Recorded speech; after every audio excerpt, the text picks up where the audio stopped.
Sidon, because we belong to you, belong to you, we belong to you. Never cast us out, open thy mercy door. Don't let us go in vain, Father, don't let us go in vain.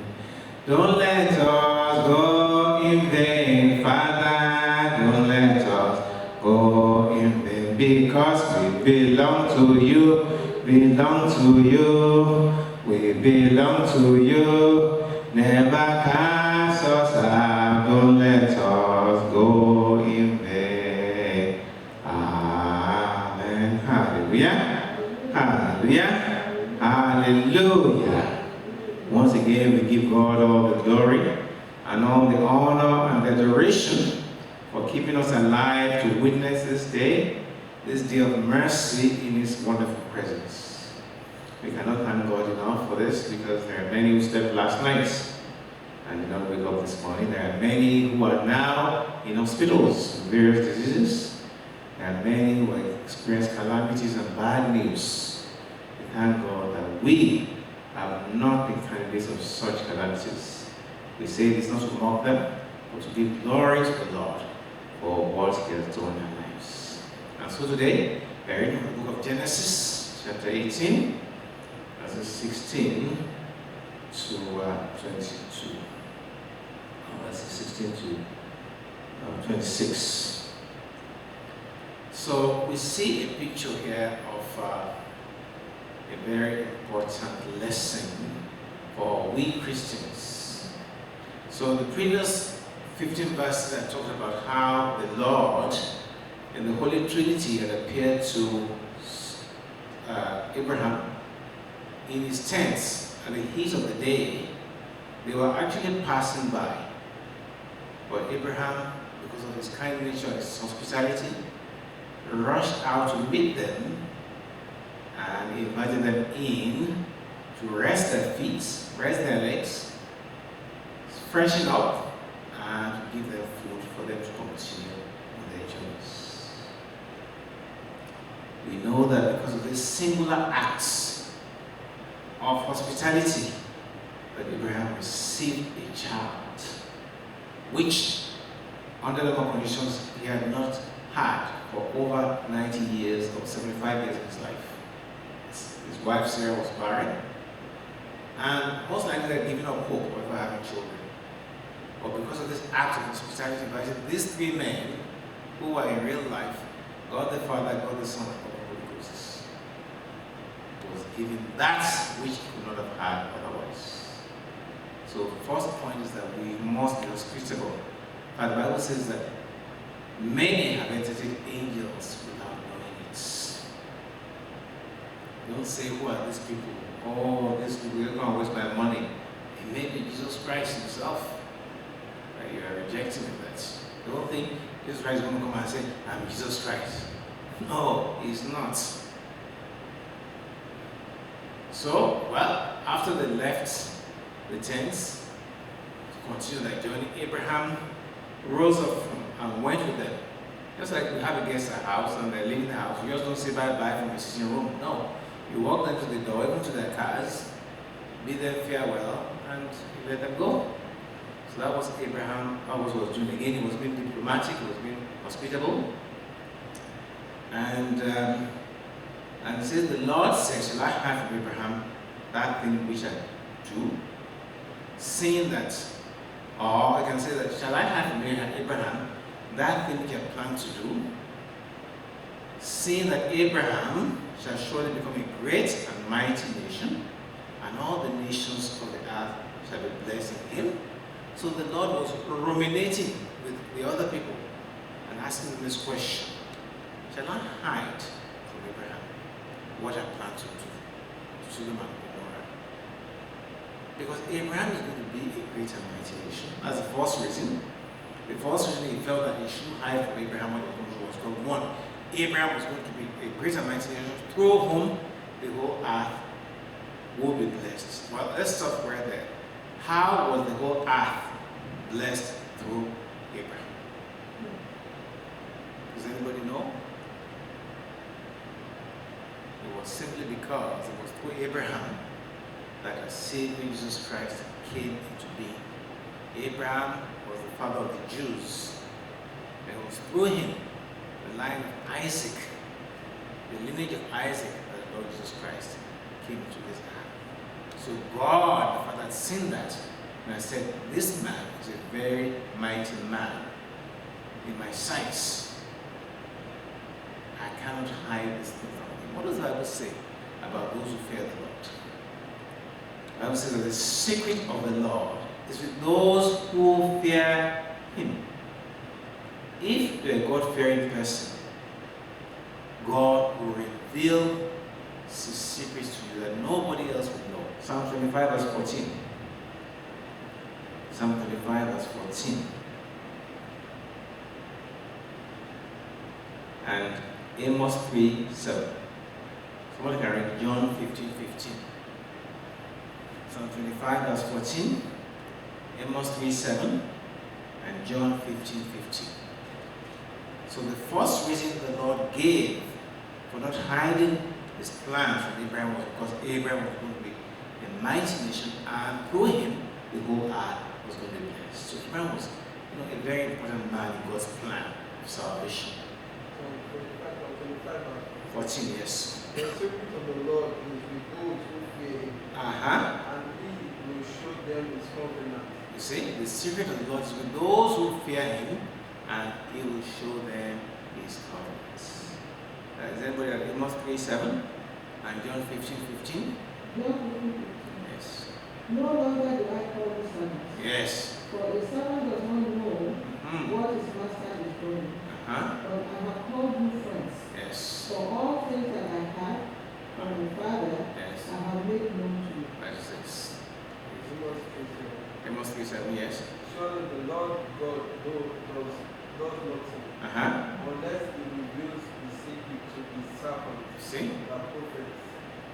He says, surely the Lord will not do anything until he reveals the secrets to his servants, the prophets.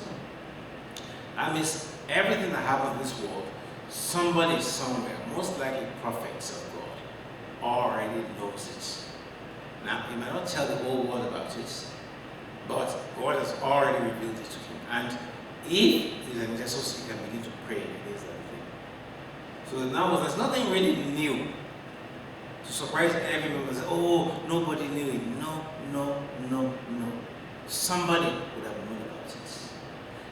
And many people knew about 9/11 before it happened. They had visions of it. Many people knew that Trump was going to become president. And so many other things. If you are a God-fearing person, God will reveal his secrets to you. He will tell you secrets about presidents, about governments that nobody knows except you. Now, that was the first. The second reason he said he was not going to hide his plans from Abraham was this. He said, for I know him, now go listen carefully. I know Abraham, that he will command his children and his household after him. In other words, he will rule his children in the will of the Lord. And they shall keep the will of the Lord to do justice and judgment. Why? That the Lord may bring upon Abraham that which he has spoken of him. See? So the second reason is that I know Abraham. I know he will rule and train his children in the will of the Lord to do what is right and just. So now what's your character? If you're God-fearing, you have a truly godly character, God can trust you with his secrets. And then he said, that I may bring upon him. In other words, because he has this godly character, because he can rule his household and teach them the way of the Lord, then God will fulfill his destiny and his covenants. You know that many people came to this world with a very bright star, very bright destiny. But then when they get here, they get influenced. So that sends agents to deceive them. And they stop following the Lord. And so they die without their destinies ever being fulfilled. Even though they've been given prophecies, oh, they're going to be a big evangelist, they're going to be a good worker for God, but they wonder, how come this not happening to me? The fulfillment of the destiny of the covenant depends on your obedience to God's commandments. If you fail to obey God's commandments, that promise in life will not be fulfilled. That's why God told, he said, because I know when he does this, when he rules his household, he follows the way of the Lord, then and only then can I bring upon him and fulfill the promise I made on his life before he came on this earth. So, in all that, it depends on you. It is entirely in your hands. If you want God to fulfill what he has planned for you, your destiny, then follow the Lord and live a godly, righteous life. Not only will God fulfill that promise, he will reveal his secrets to you. See? He will reveal his secrets to you. So those are the two main reasons that God said that he could not keep his secret plans from Abraham. His godly character, his ability to train his family to do the ways of the Lord, and the fact that through him the whole earth is going to be blessed through the man, God, Jesus Christ, who brought us salvation. Now, what was the Lord planning? This is the incredible part of this passage. The Lord said, because the crime of Sodom and Gomorrah is great, and because their sin is very grievous.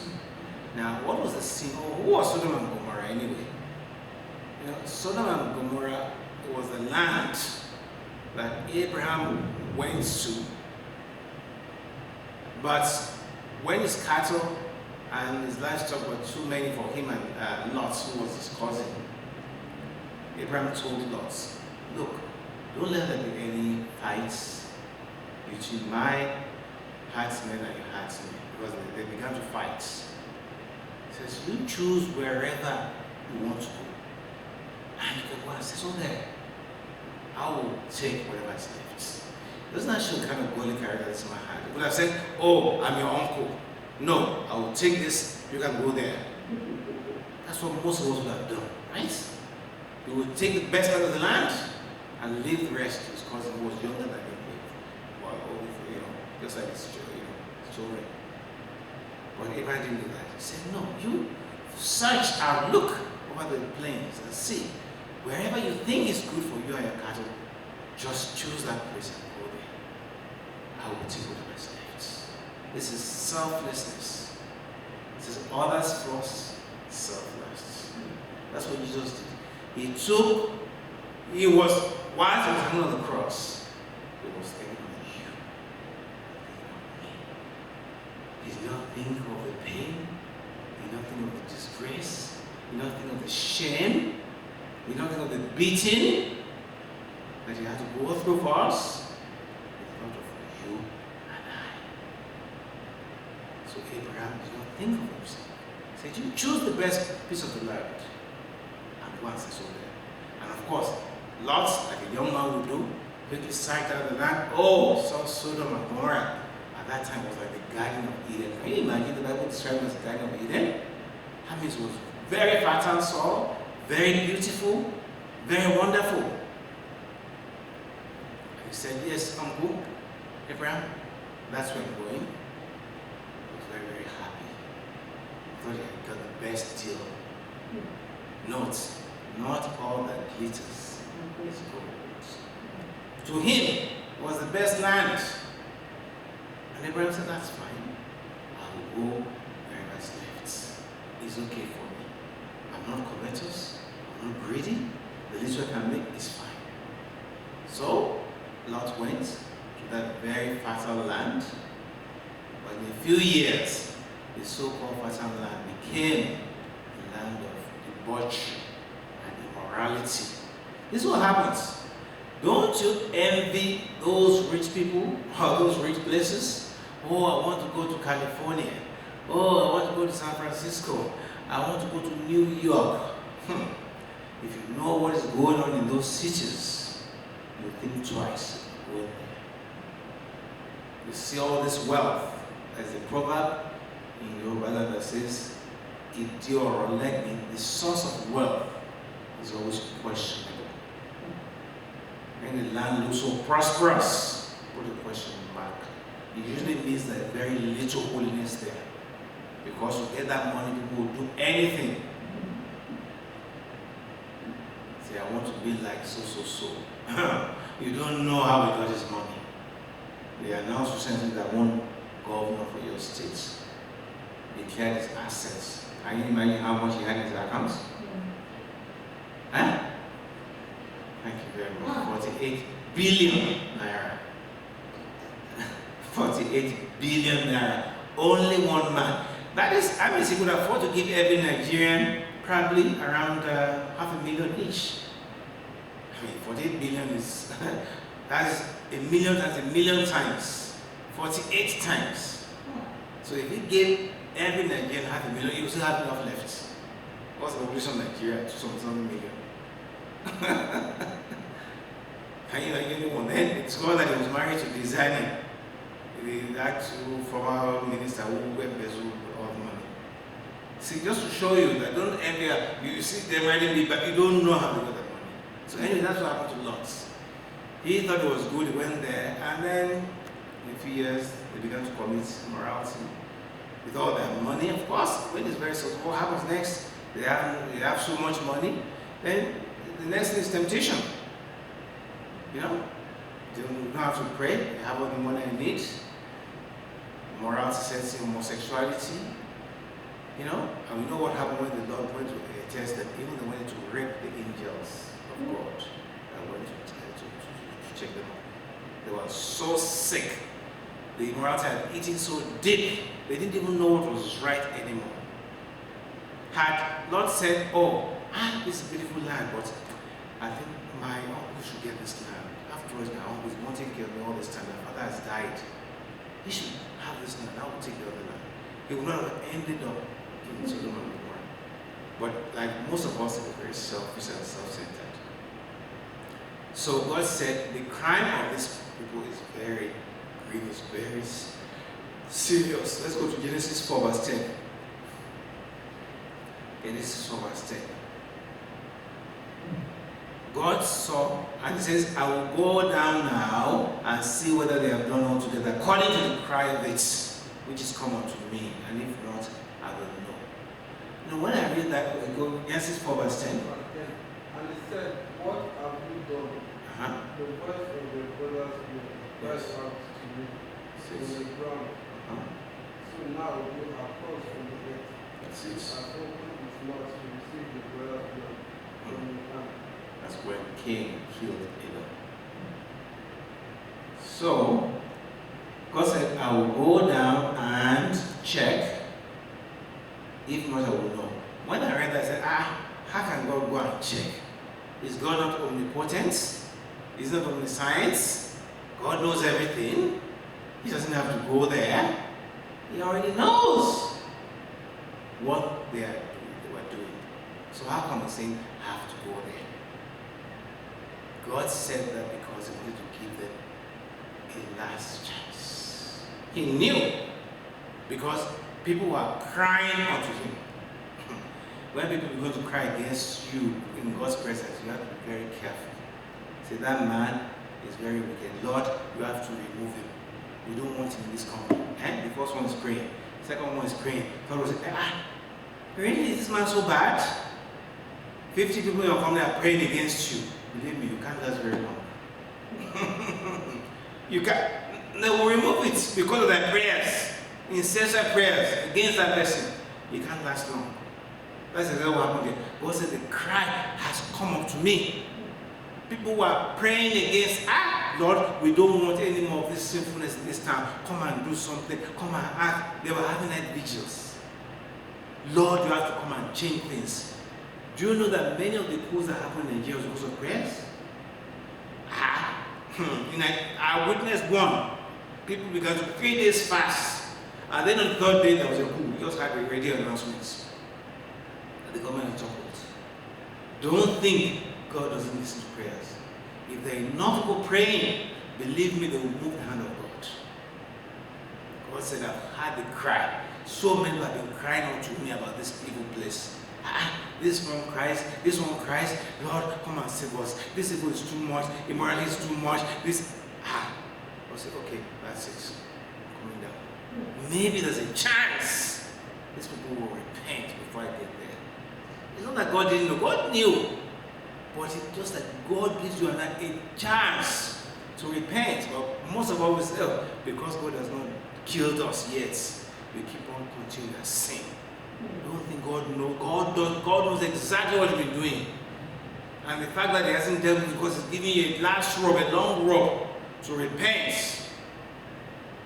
says the patience of God must not be taken for granted. The Bible says that because judgment is delayed, people continue in sin. People continue in sin. Think that, if it was so bad, God would have destroyed it by now. God is waiting for you to repent. Don't think that God doesn't know. He knows intimately what you're doing. There's a story of a man who was doing evil in this Chicago, this leisure church, and he was given a prophecy that, look, you are given 30 days to stop this. That if after 30 days you have not repented from this act, then you are on your own. So, for 30 days, he just smiles, I've done it for so many years. Who can, God has given you so much grace. I think there is grace now. You have to pray to God. I've been praying. I think he was carrying cocaine across the border. There's grace now. The same grace has been carrying me all this time.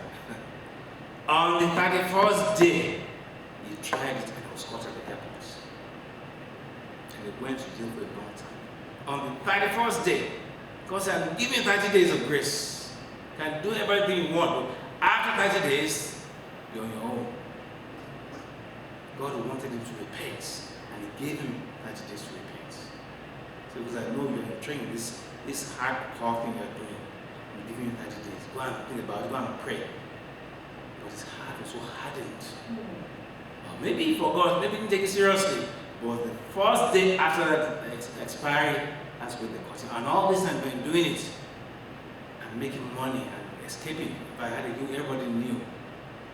But they caught him and sentenced him to jail. So this is why God said, I will go and check it myself. Deuteronomy 8 verse 2. Joshua 22:22.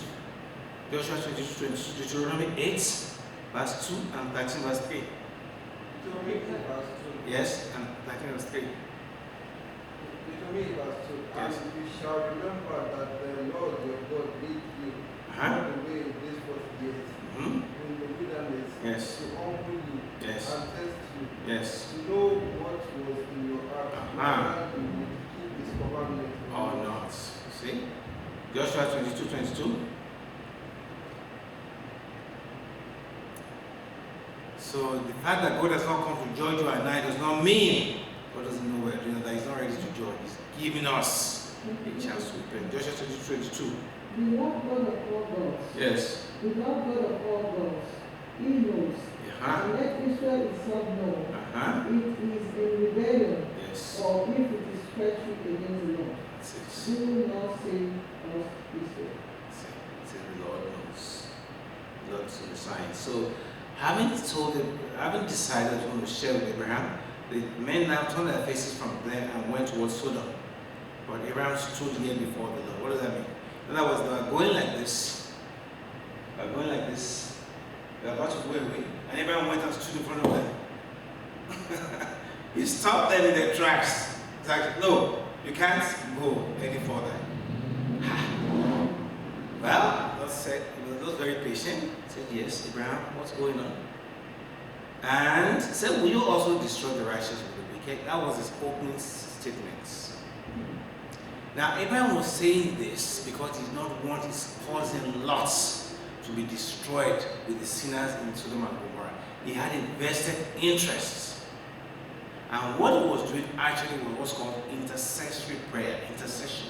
He was pleading on behalf of the sinners that God would not destroy them.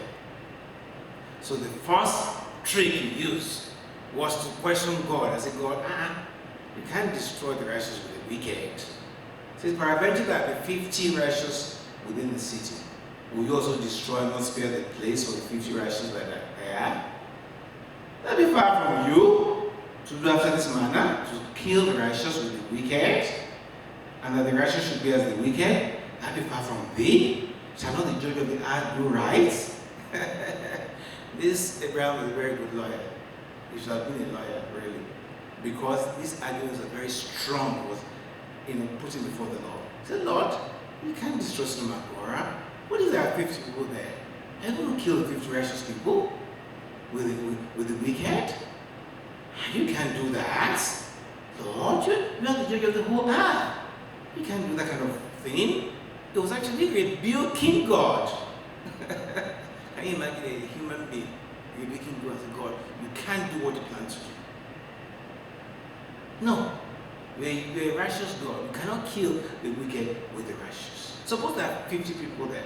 Well, did you not think that God knew the number of righteous people there?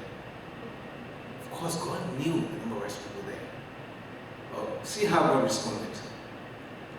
The Lord said, if I find in Sodom 50 righteous in the city, then I will spare all the place for their sakes. Can you imagine how kind and compassionate God is? Now, this is a big city. Maybe there are 2 million people, 3 million, we don't know how many. But obviously, lots of people there. But God said, if I find 50 righteous, I will not destroy the city.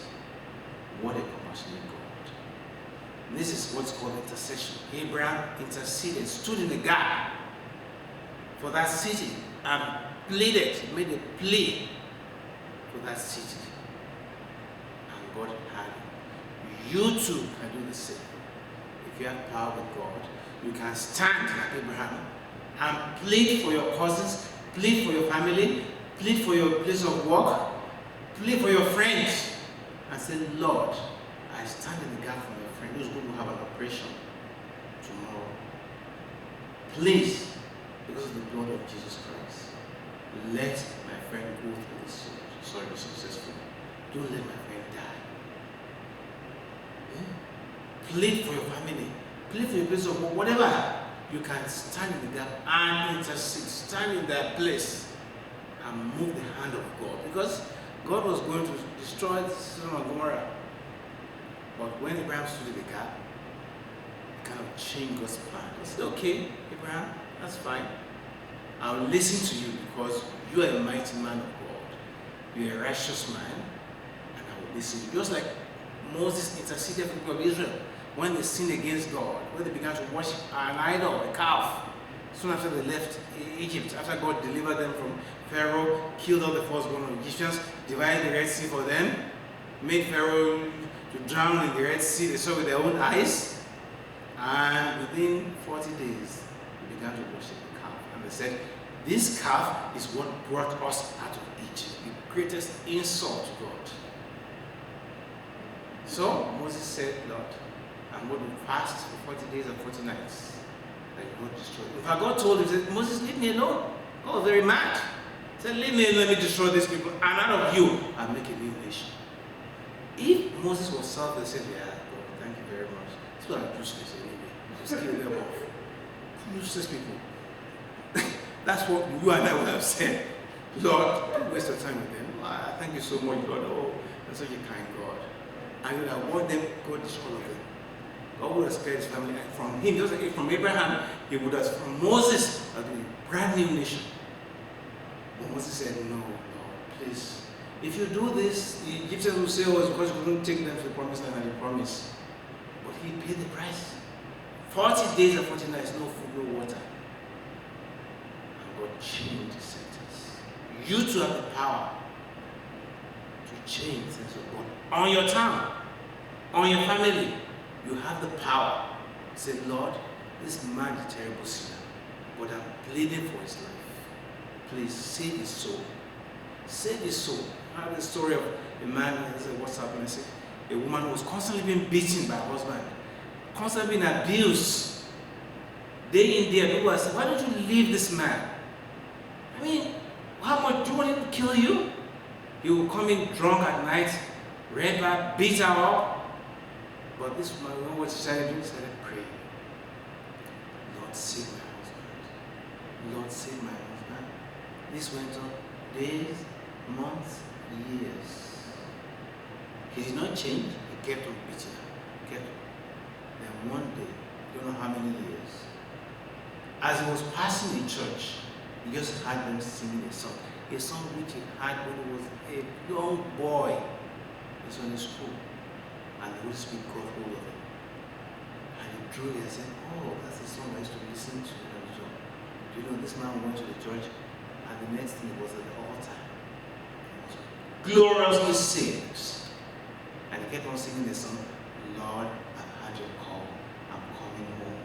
Lord, I've had your call. When he got home, his wife couldn't believe it. Hey, my husband singing the song. He made a confession that, oh yes, he was not born again, he was not saved. He kept on singing. You know what happened? Next day in the afternoon, bam, bam, bam on the door. Who was at the door? Two policemen. What was the news? His husband had been killed and cast into prison. The next day after he was saved, the woman said, Lord, I thank you because I know he is with you in heaven. She was not sad because he had given his life to God the day before he died. Because he kept on singing that song, Lord, I've heard you cry, I'm coming home to you. That was the words of the song. I'm coming home to you. I'm coming. He kept on singing that song as if he knew. But that lady did not stop praying for her husband. She could have left him and gone and marry somebody else. She did not. She kept on praying. And it will be written a record in heaven because of your prayers. This man is now in paradise. You and I have the same power. Pray for the prostitutes in the city. Pray for the alcoholics. Pray for the drug addicts. Ask God to change their hearts, to save their souls. Keep on praying, even if you don't see any sign. Maybe God will answer that prayer even after you've gone from this earth. Look at America today. You think America was like this from the beginning? No, it was the prayers of the founders that produced the nation of America. You have power to change the destiny of nations, to change your community.